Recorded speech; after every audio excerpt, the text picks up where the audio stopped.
3 जून 2020 को union cabinet ने एक अध्यादेश के माध्यम से one India one agri market को मंजूरी दे दी है। One India one agri market किसान भाइयों के लिए बहुत ही लाभदायक सिद्ध होने वाला है।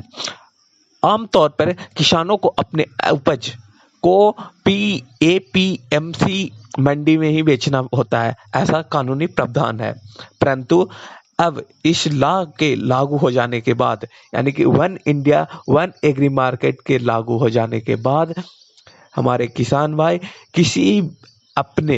किसी भी फसल उपज को देश के किसी भी कोने में बेच सकेंगे। इसके बाद किसानों को बहुत लाभ होने वाला है, उनका प्रॉफिट इनकम बढ़ने वाला है इस के आ जाने के बाद। तो आइए समझते हैं, हमारे देश में देखिए जितना किसान मेहनत करते हैं, परिश्रम करते हैं, उसके अनुरूप उन्हें लाभ नहीं मिलता है। तो कभी कभी तो उन्हें लागत का भी मूल्य उनके फसल से नहीं निकल पाता है।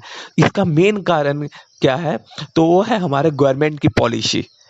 अभी तक की गवर्नमेंट की पॉलिसी और कानून के अनुसार किसान अपने अनाज को दूसरे राज्यों में नहीं बेच सकता था। किसी कंपनी या प्रोसेसिंग यूनिट या एक्सपोर्टर्स से डायरेक्ट कॉन्ट्रैक्ट नहीं कर सकता था। डायरेक्ट किसान भाई अपना प्रोडक्ट को किसी कंपनी को नहीं बेच सकते थे। तो इन सब चीज़ों के कारण उन्हें होता क्या था, उन्हें मंडी में ही बेचना पड़ता था औने पौने दाम पे। तो वो अब खत्म हो जाएगा। और इसेंशियल कमोडिटी एक्ट के तहत आप किसी भी फसल को, अपने अनाज को ज़्यादा अमाउंट में स्टोर नहीं कर सकते हैं, ऐसा प्रावधान है।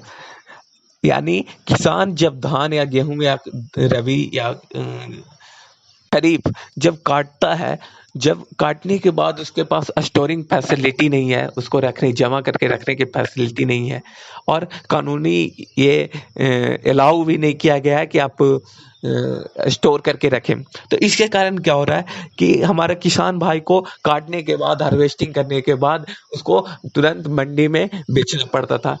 यानी कि जब एक ही साथ लगभग हमारे पूरे देश में खरीफ या रबी जब भी कटेगा, तो लगभग सबका डेट, किसी का 15 दिन पहले कटेगा, किसी का 15 दिन बाद कटेगा, यानी कि लगभग सबका सेम टाइम पे कटता है।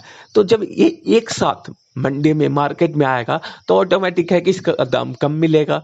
तो इसके कारण घाटा किसको होगा? हमारे किसान भाइयों को होगा। अगर ये फैसिलिटी हो कि हम उसको स्टोर करके रखें किसान भाई, तो उसको बाद में बेचे। जैसे क्या होता है कि प्याज जब उपज होती है, दाल की उपज होती है, तो उस समय उसका रेट बहुत कम मिलता है, लेकिन वही 6 महीने बाद, 3 महीने बाद उसका रेट बहुत ज़्यादा हो जाता है। तो अगर वो स्टोर करने की फैसिलिटी रहे तो हमारे किसान भाई बहुत कमा सकते हैं। तो ये जो इसेंशियल कमोडिटी एक्ट के तहत जो था कि आप स्टोर बहुत ज़्यादा अमाउंट में नहीं रख सकते हैं किसान भाई, कोई भी व्यक्ति, तो इसके कारण क्या हुआ, हमारा इंफ्रास्ट्रक्चर, स्टोरिंग इंफ्रास्ट्रक्चर डेवलप नहीं हो पाया, और इसके कारण हमारे किसान भाई उस अपने अनाज को स्टोर नहीं कर पाते हैं, उनको तुरंत बेचना होता है। इसके कारण उन्हें औने पौने दाम में वो अपने फसल को बेच देते हैं। तो इसके आ जाने के बाद, इस इसेंशियल कमोडिटी में बदलाव करने के बाद ये हुआ है कि अब इंफ्रास्ट्रक्चर डेवलप्ड होगा, किसान स्टोर करके रख पाएंगे और ज़्यादा अपने अनुसार जब मन करे वो अपने मार्केट में जाकर बेच सकते हैं। और साथ ही में अब ये भी फैसला दिया, ये भी बेनिफिट दिया जाएगा कि मान लीजिए कि आप किसी प्राइवेट कंपनी या एक्सपोर्टर्स को डायरेक्ट बेचना चाहते हैं, तो भी आप बेच सकते हैं, फ्री है। आप अभी तक ये बैन था, आप नहीं किसी प्राइवेट कंपनी को डायरेक्ट बेच सकते थे।